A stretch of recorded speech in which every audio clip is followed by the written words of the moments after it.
what I'd like you to think about is, when someone comes through your museum, your experience, your brand culture, what are they learning? Are they walking out with something they didn't have before they came?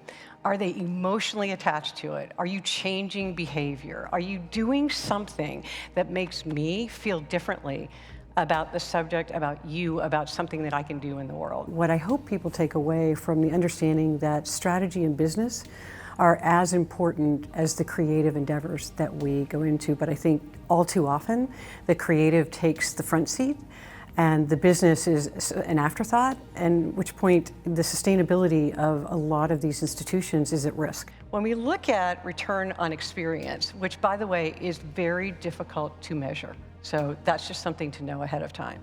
But the idea is that it focuses on the effectiveness of delivering impact and value beyond the financial returns. The obvious one is the return on investment, right? Return on investment is 90% of the time what most of our clients are the most focused on. I think that if we learn to amplify the impact that we actually have and get that message out more actively, the idea that these are such important funding mechanisms. They actually drive more tourism, more health for the cities, more understanding from the cultural and social standpoint. When people come to the city, they understand more about that particular culture and people, so it has the economic impact and it has the cultural impact at the same time. Now what we do is we go into these neighborhoods and these communities, we ask them first what they're interested in, what's important to them, what is it that they'd like to see in these projects. Then we come back with the solutions and say, this is what we think we heard. Are we right?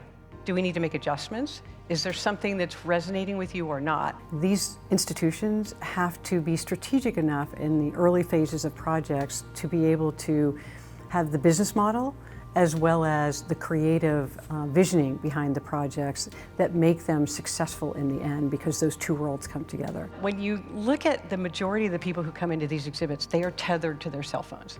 Don't fight it. Right? Give them ways that they can use their cell phones to dig deeper, to take content home, to interact with the exhibits, and make them your friend instead of your foe. I can use the power of immersive experiences, but if I overuse it, or if I use it instead of being part of the story, it loses its power. So that physical and digital interface isn't an accident.